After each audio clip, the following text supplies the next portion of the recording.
ತಲೆಮಾರಿನ ಅತ್ಯುತ್ತಮ ಗಾಯಕರು ಆಗಿರ್ತಕ್ಕಂಥ ಬಹುಶಃ ಅವರು ಎಲ್ಲ ಚಿತ್ರನಟರನ್ನು ಸನ್ಮಾನಿಸಿಬಿಟ್ಟಿದ್ದಾರೆ, ಯಾರು ಬಾಕಿ ಇಲ್ಲ ಅಂತ ಅನಿಸಿದ್ರು. ರಾಜ್ಕುಮಾರ್ ಅವರಿಂದ ಹಿಡಿದು ಎಲ್ಲ ಕಲಾವಿದರನ್ನು ಅವರು ಗೌರವಿಸಿದ್ದಾರೆ. ಅಂತಹ ರಾವಿ ನಾಗರಾಜ್ ಅವರಿಗೆ ಈ ದಿವಸ ನಾವು ಡಾಕ್ಟರ್ ಸಾಧನಾ ಮೊನ್ನೆ ತಾನೇ ರಾಮೇಗೌಡರು ಕರ್ನಾಟಕ ಅಖಿಲ ಕರ್ನಾಟಕ ಡಾಕ್ಟರ್ ರಾಜ್ಕುಮಾರ್ ಅಭಿಮಾನಿಗಳ ಸಂಘದ ಸಂಸ್ಥಾಪಕ ಮತ್ತು ಪ್ರಥಮ ಅಧ್ಯಕ್ಷರು, ಅವರನ್ನು ಸಹ ಅಭಿಮಾನಿಗಳನ್ನ ಪ್ರಶಸ್ತಿ ನೀಡಿ ಗೌರವಿಸಿರುವುದು ಹಸಿರಾಗಿದೆ.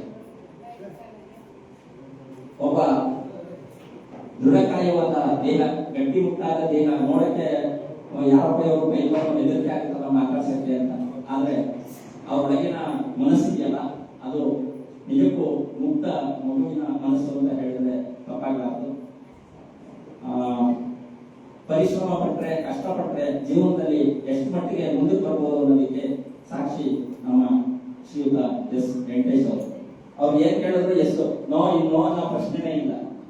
ಸರ್ ನೀವು ಕಾರ್ಯಕ್ರಮಕ್ಕೆ ಬರಬೇಕು, ಎಸ್. ಸರ್ ನೀವು ತಿಂಡಿ ಕೊಡಿಸ್ಬೇಕು, ಎಸ್. ನೀವು ಆಹ್ವಾನ ಪತ್ರಿಕೆ ಮಾಡಿಸ್ಕೊಡ್ಬೇಕು, ಎಸ್. ಯಾವುದಕ್ಕೂ ಇಲ್ಲ ಅನ್ನೋಂತ ಹೇಳದೇ ಇರೋಂತಹ ಒಂದು ಅಪರೂಪದ ವ್ಯಕ್ತಿತ್ವ ಅವ್ರಿಗೆ. ಇವತ್ತು ತುಂಬಾ ಬಿಸಿ ಇದ್ದಾರೆ, ಬೆಂಗಳೂರಿನಲ್ಲಿ ಮಾಜಿ ಸಚಿವರನ್ನ ನೋಡಬೇಕಾದಂತ ಅತ್ಯಂತ ತುರ್ತು ಕಾರ್ಯಕ್ರಮ ಇದ್ರೂ ಸಹ ಕನ್ನಡ ಮೇಲಿನ ಪ್ರೀತಿಗೆ ಮತ್ತು ಅಣ್ಣವರ ಮೇಲಿನ ಅಭಿಮಾನಕ್ಕೆ ಈ ದಿವಸ ಡಾಕ್ಟರ್ ರಾಜ್ಕುಮಾರ್ ಪ್ರಶಸ್ತಿಯನ್ನು ಸ್ವೀಕರಿಸಲಿಕ್ಕೆ ಇಲ್ಲಿಗೆ ಆಗಮಿಸಿದ್ದಾರೆ.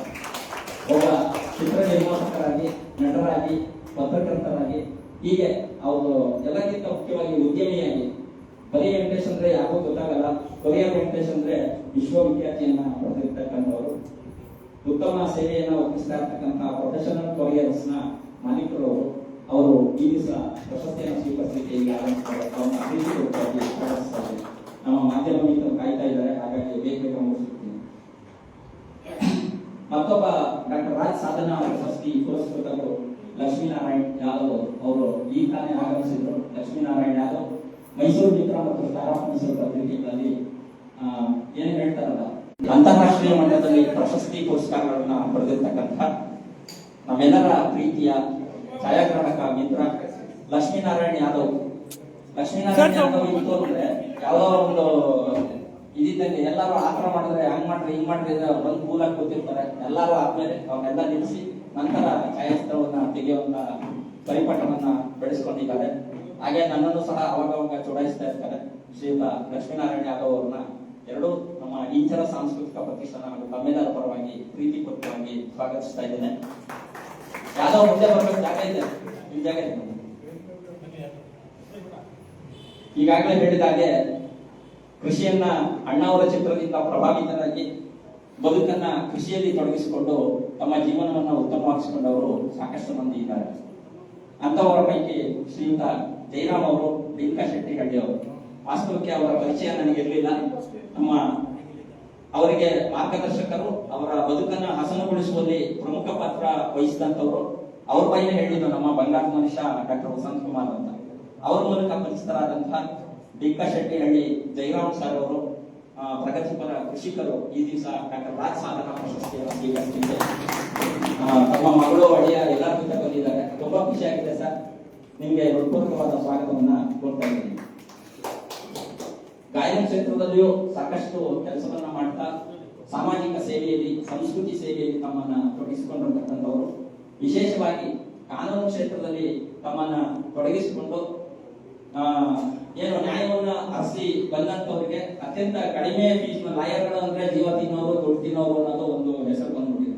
ಆದ್ರೆ ಅದೆಲ್ಲವನ್ನ ಮೀರಿ ಅಗತ್ಯ ಇರುವಂತವರಿಗೆ ಸೂಕ್ತ ಕಾನೂನು ನೆರವನ್ನು ಒದಗಿಸುತ್ತದೆ ತಮ್ಮ ಜನಚೈತನ್ಯ ಫೌಂಡೇಶನ್ ಮೂಲಕ ಸಾಕಷ್ಟು ಸಂಗೀತದ ಕಾರ್ಯಕ್ರಮಗಳನ್ನ ಮಾಡ್ತಾ, ಉದಯೋನ್ಮುಖರನ್ನ ತಪ್ಪಾಗಿ ಹಾಡಿದ್ರು ನೀವು ಚೆನ್ನಾಗಿ ಹಾಡ್ತೀರಿ, ಹಾಡಿ ಬರುತ್ತೆ, ಹಾಡ್ತಾ ರಾಗ ಅಂತ ಪ್ರೋತ್ಸಾಹಿಸುತ್ತಾ ಸಾಮಾಜಿಕ ಚಟುವಟಿಕೆಗಳಲ್ಲಿ ತಮ್ಮನ್ನು ತೊಡಗಿಸಿಕೊಂಡಿರ್ತಕ್ಕಂಥ ಪ್ರಿಯ ಮಿತ್ರ ಹಾಗೂ ಸಹೋದ್ಯೋಗಿ ಆರ್ ಲಕ್ಷ್ಮಣ್ ಅವರು ನಮ್ಮ ನಡುವೆ ಉಪಸ್ಥಿತಿದ್ದಾರೆ.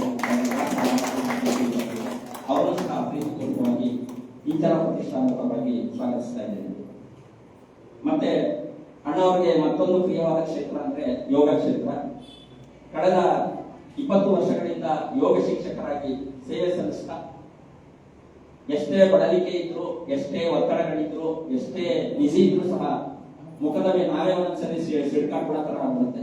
ಆದ್ರೆ ಮುಖದ ಮೇಲಿನ ನಗು ಮಾಸದಂತೆ ಸದಾ ಉಳಿಸಿಕೊಂಡಿರುವ ಸಂಘಟಕ, ಯೋಗ ಶಿಕ್ಷಕ, ಮತ್ತು ಪತ್ರಿಕಾ ಸಂಪಾದಕ ಗೆಳೆಯ ಅನಂತ್ ಅವರು ನಮ್ಮ ನಡುವೆ ಇದ್ದಾರೆ.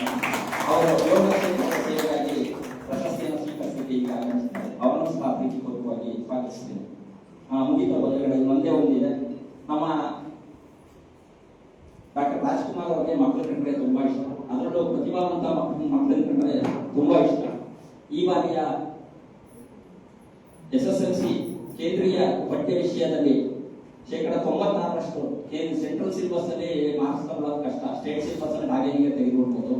ಸೆಂಟ್ರಲ್ ಸಿಲೆಬಸ್ ಅಲ್ಲಿ ಮಾರ್ಕ್ಸ್ ತಗೊಳ್ಳೋದು ತುಂಬಾ ಕಷ್ಟ ಇರುತ್ತೆ. ಎಕ್ಸಾಮ್ ಟಫ್ ಇರುತ್ತೆ. ಅಂತಹ ಕಠಿಣವಾದ ಪರಿಸ್ಥಿತಿಯಲ್ಲೂ ಸಹ ನಿರಂತರ ಪರಿಶ್ರಮದಿಂದ ಮಗು ಯಾರೋ ನಿಧಿಶ್ರೀ MP ನಮ್ಮ ಪ್ರೇಮ್ ಕುಮಾರ್ ಹಾಗೂ ಮೇಡಮ್ ಕೋಮಲ ಮೇಡಮ್ ಅವರ ಪುತ್ರಿ ತುಂಬಾ ಪ್ರತಿಭಾವಂತೆ. ಎಲ್ಲಕ್ಕಿಂತ ಹೆಚ್ಚಾಗಿ ನಮ್ಮ ಆಶುಕವಿಗಳಾದಂತಹ MP ಜ್ಞಾನಮೂರ್ತಿ ಅವರ 85ರ ವಯಸ್ಸಿನಲ್ಲೂ ಸಹ ಓಟ್ ಹಾಕೊಂಡು ಹಣವನ್ನ ಕೈ ಮುಗಿತಾರೆ. ಸಾಕು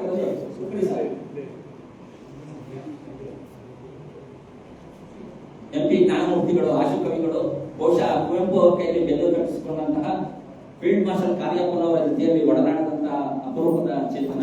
ಹಾಗೆ ಅವರ ಶ್ರೀಮತಿ ನಾಗರತ್ನ ಅವರು ಹಾರ್ಮೋನಿಯಂ ವಿದ್ವಾಂಸರು ಕೂಡ. ಸಾಕಷ್ಟು ಹಾರ್ಮೋನಿಯಂ ಚಟುವಟಿಕೆಗಳಲ್ಲಿ ನಾವು ನೋಡಿಕೊಂಡಿದ್ದಾರೆ. ಅವರ ಎಲ್ಲ ಅಂಶಗಳು ಮೊಮ್ಮಗಿಗೆ ಬಂದಿದೆ ಅಂತ ಭಾವಿಸ್ತಾ ನಿಧಿಶ್ರೀ MP ಅವರನ್ನ ಪ್ರೀತಿಪೂರ್ವಕವಾಗಿ ಸಮಾರಂಭಕ್ಕೆ ಸ್ವಾಗತಿಸ್ತಾ ಇದ್ದೇನೆ. ಎಲ್ಲಕ್ಕಿಂತ ಮುಖ್ಯವಾಗಿ ರಂಗಣ್ಣನ ಎಲ್ಲ ಎಡವಟ್ಟುಗಳನ್ನ ಸಹಿಸಿಕೊಂಡು ಕಾರ್ಯಕ್ರಮ ಆ ಕಡೆ ಈ ಕಡೆ ಆಗದೆ ಜಾಸ್ತಿ ಮಾತಾಡೋದು ಸಹ ಸಹಿಸಿಕೊಂಡು ತುಂಬಾ ಪ್ರೀತಿಯಿಂದ ಕಾರ್ಯಕ್ರಮಕ್ಕೆ ಆಗಮಿಸಿರ್ತಕ್ಕಂಥ ಇಲ್ಲಿ ಸಾಕಷ್ಟು ಮಂದಿ ಗಣ್ಯರು ಉಪಸ್ಥಿತರಿದ್ದಾರೆ. ನಮ್ಮ ಮೋಹನ್ ಗೋಟೇಕರ್ ಅವರಾಗಿರ್ಬೋದು, ಕುಸ್ವಾಮಿ ಅವರಾಗಿರ್ಬೋದು, ಕುಮಾರ್ ಅವರಾಗಿರ್ಬೋದು, ಹೀಗೆ ನಮ್ಮ ಪ್ರಭಾಶಾಸ್ತ್ರಿ ಕನ್ನಡ ಮತ್ತು ತೆಲುಗು ಭಾಷೆಗಳಲ್ಲಿ ಸಾಕಷ್ಟು ಕೃಷಿಯನ್ನ ಮಾಡ್ತಿರ್ತಕ್ಕಂಥ ಪ್ರಭಾಶಾಸ್ತ್ರಿ ಅವರು ಸಹ ಸಭಾಂಗಣದಲ್ಲಿ ಉಪಸ್ಥಿತರಿದ್ದಾರೆ. ತಮ್ಮೆಲ್ಲರನ್ನು ನಾನು ಯಾರ ಹೆಸರು ಹೇಳಿ ಯಾರ ಹೆಸರು ಬಿಡಲಿ ಅಂತ ಗೊತ್ತಿಲ್ಲ. ತಮ್ಮೆಲ್ಲರನ್ನ ಪ್ರೀತಿಪೂರ್ವಕವಾಗಿ ಸ್ವಾಗತಿಸ್ತಾ ನನ್ನ ಸ್ವಾಗತ ಮತ್ತು ಸುಮತಿ ಸುಬ್ರಹ್ಮಣ್ಯ ಅವರು ನಮ್ಮ ಸಮಿತಿ ಸದಸ್ಯರು ಸಹ ಅವನ್ನೆಲ್ಲ ನಾವು ಸ್ವಾಗತಿಸಲಿಲ್ಲ. ಯಾಕೆಂದ್ರೆ ಆ ದಂಪತಿಗಳಿದ್ರು ನಮ್ಮ ಈಚಾರ ಪ್ರತಿಷ್ಠಾನ ಮತ್ತು ಹೊಯ್ಸಳ ಕನ್ನಡ ಸಂಘದ ಅಭಿಮಾನಿ ಜೂನಿಯರ್ ರಾಜ್ಕುಮಾರ್ ಅಂತಲೇ ಹೆಸರಾಗಿರ್ತಕ್ಕಂಥ ರಮೇಶ್ ಅವರು ಬಂದಿದ್ದಾರೆ. ನಮ್ಮ ಗೋವಿಂದಾಚಾರ್ ಈ ಕಾರ್ಯಕ್ರಮ ನಡೀಬೇಕಾದ್ರೆ ಎಲ್ಲರೂ ಕೈ ಕೊಟ್ಟಾಗ ರಂಗಣ್ಣ ನಾನಿದ್ದೀನಿ ಏನು ಯೋಚನೆ ಮಾಡಿ ಅಂತ ಹೇಳಿದ, ಏನು ಯೋಚನೆ ಮಾಡಬೇಡಿ ಅಂತ ಹೇಳಿದಂಥವ್ರು ಗೋವಿಂದಾಚಾರ್ ಅವರು. ಕೆರೆಮನೆಯ ಪ್ರೋತ್ಸಾಹಕರಾಗಿ ಅವರು ಕೆಲಸ ಮಾಡ್ತಾ ಇದ್ದಾರೆ. ಶ್ರೀಯುತ ಗೋವಿಂದಾಚಾರ್ ಅವರನ್ನು ಸ್ವಾಗತಿಸ್ತಾ ನನ್ನ ಸ್ವಾಗತದ ಮಾತುಗಳಿಗೆ ವಿರಾಮ ಹೇಳ್ತೀನಿ. ಈಗ ಉದ್ಘಾಟನೆ ಆಗುತ್ತೆ. ಉದ್ಘಾಟನೆ ಆದ ತಕ್ಷಣ ಒಂದು ಸ್ವರ್ಣ ಛಾಯಾಚಿತ್ರ ಇರುತ್ತೆ. ದಯಮಾಡಿ ಪ್ರಶಸ್ತಿ ಪುರಸ್ಕೃತರೆಲ್ಲರೂ ಪ್ರಶಸ್ತಿಯನ್ನು ಸ್ವೀಕರಿಸಬೇಕು. ನಂತರ ವೈಯಕ್ತಿಕವಾಗಿ